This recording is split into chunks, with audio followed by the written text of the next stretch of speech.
Hello everyone, I hope you all are doing absolutely fine. I welcome you all to another video on this channel. ये video specifically उनके लिए है जिनका कल CA final या CA intermediate का result आया है। ये सिर्फ और सिर्फ स्पेशली उनके लिए शूट किया जा रहा है। सो अगर वो ये वीडियो देखेंगे तो उनके लिए इट विल ऐड वैल्यू और स्पेशली उनके लिए है जिनका रिजल्ट आया और क्लियर नहीं हो पाया।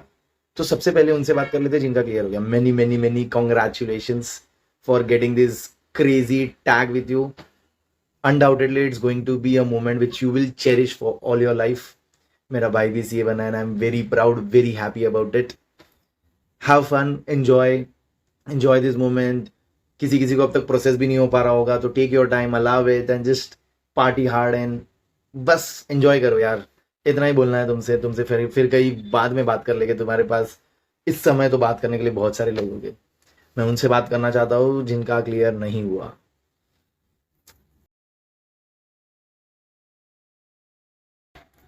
तो उनसे बात करना चाहिए जिनका क्लियर नहीं हुआ, जिनके रिजल्ट्स नेगेटिव आए।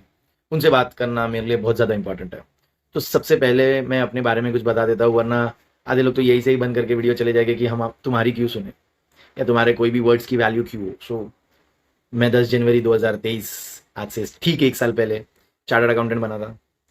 5th अटेम्प्ट था वो मेरा चार्टर्ड अकाउंटेंट का। 5th अटेम्प्ट में मैं सीए बना हूँ। सीए फाइनल्स का 5th अटेम्प्ट था। सीपीटी मैंने 2 अटेम्प्ट दिए थे। सीए एंट्रेंस में आई टुक 2 अटेम्प्ट्स। जब आईपीसीसी की बारी आई थी तो एक अटेम्प्ट में एक ग्रुप क्लियर हुआ था। So 2 attempts there. CA final में 5th attempt, so I have given 9 attempts. After that I have become a chartered accountant. So I guess that should be enough for y'all to कि कुछ तो value addition ही करेगा। Because 5th attempt में CA बना है तो बहुत बार failures देखा है, वो साइकिल्स के थ्रू गया है तो बहुत सारी चीज़ों को समझता होगा। तो सबसे पहली बात तो ये बोलना चाहूँगा कि हिम्मत नहीं हारना। यस, इसका मतलब ये नहीं बोल रहा हूँ कि इमोशंस को फील नहीं करना, गुस्सा आ रहा है तो गुस्सा नहीं आने देना, रोना चाहते हो तो नहीं रोना, नहीं। हिम्मत नहीं हारना। तुम्हें अगर रोना आ रहा है तो जी भर के रो। तुम्हें अगर गुस्सा आ रहा है तो जी भर के गुस्सा करो। तुम्हें जो फीलिंग्स आ रही है उसको फील करो, उसको बहने दो उस फीलिंग्स को। That is not an issue. हिम्मत मत हारो। ये मत समझो कि this is the end of your life. ये बताना चाहता हूँ। तुम्हारा अगर 2nd अटेम्प्ट था तो ये मत सोचो कि नहीं अब नहीं हो पाएगा, अब नहीं कर पाएगी। हिम्मत ना हारने बोल रहे। तुम्हारा 1st अटेम्प्ट था, तुम्हारा दिल टूट चुका है तो भी हिम्मत नहीं हारना। तुम्हारे जो इमोशंस है उसको फील करो। आज कोई डिसीजन लेने का दिन नहीं है। तुम्हें आगे बढ़ना है, नहीं बढ़ना है, क्या करना है, कैसे करना है, आज कोई डिसीजन नहीं लेना होता है। इनफैक्ट आज से 1 हफ्ते तक डिसीजन नहीं लेना होता है। इस फीलिंग्स को प्रोसेस करना होता है। जो इमोशंस आते हैं उनको एक्सप्रेस करना हो सकता है अगर तुम कर पाओ तो। और ये चीज समझो कि फेल हो गए, ये डिजाइंड ही ऐसा है कोर्स। रिजल्ट स्पेसिफिकली जो आए हैं बोथ ग्रुप्स के स्पेशली 9%, तो डिजाइंड ही ऐसा है कि 100 लोग गए थे तो 91 को तो फिर से आना ही है। सो एक्सेप्ट कर लो कि ठीक है, समझ लो कि ये टैग पाना ज्यादा इंपॉर्टेंट है। ऑफकोर्स 1st अटेम्प्ट में मिल जाए तो क्या ही बात, बट अगर सब्सिक्वेंट अटेम्प्ट में भी मिल जाए 10 साल बाद कहीं मैटर नहीं करेगा। कोई नहीं पूछेगा कि 1st अटेम्प्ट में बने थे या 10th अटेम्प्ट में बने थे या 5th अटेम्प्ट में बने थे। कोई नहीं पूछेगा, ना उतना रेलेवेंट होता है।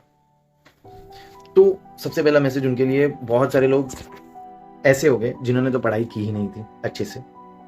तो उन लोग तो बस उन्हें तो पता है क्या करना है, पढ़ाई करनी है, बढ़िया से पढ़ाई करनी है और फिर आना है। तो आई गेस 30-40% लोग तो यहाँ से फिल्टर आउट हो जाएंगे। बहुत सारे ऐसे लोग होंगे जिन्होंने पढ़ाई करी होगी, बहुत बढ़िया पढ़ाई करी होगी, बट फिर भी कहीं ना कहीं कुछ ना कुछ रह गया होगा। तो तुम्हारे प्लानिंग प्रोसेस क्या फॉलो करते हो, क्या स्ट्रैटेजी होती है, कितना टाइम टेबल बनाते हो, क्या करते थे, सबसे पहले तो वो देख लेना। अगर तुम्हें लग रहा है ना कि तुमने पढ़ाई की थी फिर भी क्लियर नहीं हुआ तो जाओ बैठना, देखना, समझना क्या क्या कर रहे थे। ये भी समझना कि क्या गलत हुआ होगा। और जब फिर पढ़ने बैठो ना तो कुछ नया करना, कुछ अलग करना। अगर तुम सिर्फ फिर पढ़ने बैठ जाओगे और ये सोचोगे कि रिजल्ट तो नहीं बदला, तो अपने आप को सिर्फ एक सवाल पूछना, क्या तुमने एक्शंस बदले थे? क्या तुमने जो लास्ट टाइम एक्शन लिए थे जिसकी वजह से तुम्हारे फेवर में रिजल्ट नहीं आया, तो क्या तुमने वो चेंज किए? और अगर नहीं तो क्यों एक्सपेक्ट कर रहे हो रिजल्ट चेंज हो जाए? उस पर ध्यान देना। तो कहीं कहीं होगा कि फंडामेंटल इश्यूज होगा तो उनको रिजॉल्व कर लो। कहीं कहीं फंडामेंटली कोई इशू नहीं होगा, तुम एग्जाम के दिन पे फ्रीज आउट हो जाओगे, ब्लैंक आउट हो जाते होगे। तो मेंटली अपने आप को स्ट्रांग बनाना। एक होता है पढ़ाई करना, एक होता है एग्जाम के दिन पे जाके एग्जीक्यूट करना। पढ़ाई करना it is a fundamental aspect, कर लिया, समझ गई, सब आता है। एग्जाम के दिन जाके इंप्लीमेंट करना उस पेपर में उस 3 घंटे में, that is a mental skill. उसके लिए तुमको अलग से प्रिपेयर करना पड़ेगा, बहुत पॉजिटिव रहना पड़ेगा, स्ट्रेंथ डेवलप करनी पड़ेगी, मेंटली बहुत स्ट्रांग बनना पड़ेगा, सेल्फ कंट्रोल ज्यादा अच्छा रखना पड़ेगा और बहुत सारी ऐसी चीजों पे ध्यान देना पड़ेगा जो कि इंपॉर्टेंट है। क्योंकि पेपर कभी ऐसा आता है कि तुम्हें लगता है इसमें एग्जामेशन लाऊंगा, बट क्वेश्चन नंबर 1 नहीं आता, 2 नहीं आता, और लगता है अब क्या होगा, तभी भी एग्जामेशन लाया जा सकता है। If you have that cool head, if you have that mindset, if you are able to think through that tough times कि बॉस 40 मार्क का पेपर गया, 40 में से भी एक तो छोड़ सकते हो, तो 80 मार्क बचे, 80 में से 60 ला सकते हो, है ना। अगर कोई आईडीटी में 100 मार्क का लिख के 99 लिख के आता है, तो तुम 80 का लिख के तो 60 ला ही सकते हो, 70 भी ला सकते हो, 75 भी ला सकते हो। अपने आप पे भरोसा रखना होगा, आउटसाइड वॉइस को इग्नोर करना होगा। फेल हो गए, ठीक है यार, कि तुम्हें पता है तुम्हारी गलती है तो एक्सेप्ट कर लो, इंप्रूवमेंट्स लाओ, देख लो क्या गलती थी, एंश्योर करो वो रिपीट नहीं होगी, चेंजेस लाओ, आगे बढ़ो। तुम्हें लग रहा है कि तुम्हारी कोई गलती नहीं है, तो चेक करो कि क्या कोई मेंटल मिस्टेक हो गई, अपने आप को स्ट्रांग नहीं रख पाए, अपने आप को पॉजिटिव नहीं रख पाए, अपने आप को बहुत सारा सेल्फ डाउट किया, ये सारी चीज़ों पे प्लीज़ ध्यान देना। प्लीज़ एक चीज़ एक्सेप्ट कर लेना कि अगर तुम्हारा second, third, fourth, fifth attempt है तो 12 घंटा पढ़ना बहुत मुश्किल हो जाएगा। तो टारगेट अपने आप को ना ऐसे देना कि 6, 8, 10 घंटा बहुत है।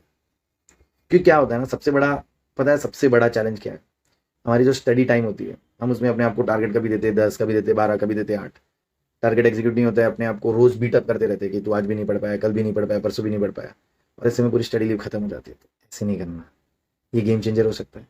तुम्हें लगता है ना तुम 5 ही घंटा पढ़ सकते हो, तो 5 ही घंटा पढ़ो यार, क्योंकि एक पॉइंट के बाद सब सर्टन नंबर ऑफ अटेम्प्ट्स के बाद वो डिप हो जाता है। 26 साल के बंदे को, 27 साल के बंदे को तुम ये बोल दोगे कि बैठो और पढ़ते रहो 12, 14, 15 घंटा, मुश्किल है। मान लेना बहुत इंपॉर्टेंट है। तो अगर तुम्हें लग गया है या तुम्हें समझ आ गया है 6 घंटा है तुम्हारा, तो 6 घंटे के हिसाब से प्लान बना, और 6 घंटे में ऐसा पढ़ो कि कोई लिमिट ही नहीं, अच्छे से पढ़ाई करो। सबसे बड़ी गलती क्या की होगी पता है, लेक्चर्स अगर ऑनलाइन देखे होगी 1.25, 1.5, 2x, 1.75x मत करो। मैंने ये सबसे बड़ी गलती ये की थी, and I paid the price for it, and that is the reason I am telling you the lectures are to be watched at 1x speed. एक ही बार देखो ना यार, एक ही बार पढ़ो ना, एक ही बार समझो, वो 1x पे होगा, 2x पे नहीं, 1.5x पे भी नहीं। कोई चीज़ें होती है जो कर सकते हो, बट इंश्योर करो 90% सब्जेक्ट तुम्हारा अगर ऑनलाइन लेक्चर है तो 1 की स्पीड पे एक ही बार देखो, और ऐसा समझो कि यार फंडामेंटली, कॉन्सेप्चुअली तुम्हें कोई हरा ना सके। इस पे इंश्योर करो, इस पे ध्यान दो, अच्छे से पढ़ाई करो, सारी चीज़ें कवर करने की कोशिश करो। और अगर कुछ भी दिक्कत आए ना तो यहाँ पे नीचे कमेंट कर लो, मेरी इंस्टा आईडी तरुण कोठारी 43 है, उस पर पिंग कर लो, बात कर लेंगे। हम सब सेमी फ्रेटर्निटी से, नहीं पढ़ने का मन होगा तो बात कर लेना, शायद तुम किसी घर वालों को ना बता पाओ, मुझे बड़ा भाई समझ के, मेंटर समझ के बता दो, क्योंकि I have been through that. 5th attempt में when I was going through for exams, वो स्टडी लीव, आई नो कैसी होती है चीज़ें, how hard it is, but keep going, हार नहीं मानना, because trust me it's been 1 year becoming a CA, इस पर मैं अलग से वीडियो भी डालूंगा। लाइफ हैज़ बीन क्रेजी, मज़ा आ रहा है, मतलब तब ऐसा लग रहा था वो ख़त्म कब होगा, अब ऐसा लग रहा है कि बढ़िया किया, अच्छा हुआ हार नहीं मानी, अच्छा हुआ लगे रहे, अच्छा हुआ वो टैग लेके आए, बिकॉज वो टैग की बात ही अलग है। वो जो मोमेंट जब भी याद करता हूँ ना, वो रिजल्ट वाला कंपेरेबल ही नहीं है। जो मॉम को ऊपर देख के से बोल पाता हूँ कि बन गया मैं सीए, मैंने बोला तुमको बनूंगा, उसका कोई रिप्लेसमेंट नहीं होगा। वो एक मोमेंट जब तुम बनोगे ना सीए, अपने मॉम डैड को देखोगे, अपने आप को देखोगे, मजा आ जाए, मजा मतलब ऐसा पावर फील करोगे ना लाइफ में, ऐसी फीलिंग कभी नहीं है। सुबह लगे रहो, कोई दिक्कत आए यहाँ पिंग करो, इंस्टाग्राम पे पिंग करो, बात करो यार, सॉर्ट हो जाएगा। अच्छे से प्लान बनाओ, प्लान बना के पढ़ाई करो, शेड्यूल बना के पढ़ाई करो, जेन्युइनली पढ़ाई करो, मस्ती ना करो, अच्छे से पढ़ो, हो जाएगा। You have to work hard, that's it. You don't have to be intelligent or you don't have to be smart for becoming a chartered accountant. You have to work hard, very hard. बहुत discipline रखो। 6 घंटा decide किया तो 6 घंटा ऐसी पढ़ाई करो, और सिर्फ पढ़ाई करो कि बस 10 घंटा दिया तो 10 घंटा पढ़ो, डिपेंडिंग ऑन यू। आर्ट्स के हिसाब से कभी अपने आप को बीटअप मत करना, फंडामेंटली मजबूत रहना, बस that's it, that will be a game changer. लिखते बहुत रहना, मैंने ये गलती की थी, paid the price for it, but जब लिखना चालू किया बन गए सी। सो लिखते रहना, बहुत सारी दिक्कतें आएगी, टैग लेना है, लेकर दिखाना है, और लेना ही है, उसके लिए जो करना पड़े कर लेना। कहीं भी लगे कुछ ऐसा चीज हो ना जो ऐसे किससे बात की जाए, I am always there. I been through a lot in 4 or 5 attempts, I have seen so many things and I came on the other side. बड़ा भाई समझ के कर देना message drop, I will definitely reply, thank you, stay strong, don't give up, कोई decision ना लो, emotions को बहने दो, फील करो जो इमोशंस आ रहे हैं। रोना है तो जी भर के रो, चिल्लाना है तो जी भर के चिल्लाओ, इमोशंस को बहने दो, that's it. Keep it simple, keep it fun, हंसते रहो, खुश रहो, don't give up, and remember this too shall pass. और आज जो हो रहा है ना वो बढ़िया ही हो रहा है तुम्हारे लिए, आज नहीं पता चलेगा, कल पक्का पता चले। आज तुम शायद क्लियर नहीं हो पाए तो तुम्हारे लिए बेटर है, किसी और के लिए नहीं। सच में टेक केयर, ध्यान रखना। कुछ भी रहे तो ड्रॉप करना कमेंट्स में मैसेज। मेरा इंस्टा आईडी बायो में डिस्क्रिप्शन में मैं डाल दूंगा, वहाँ पे मेरे को पिक करना। Thank you.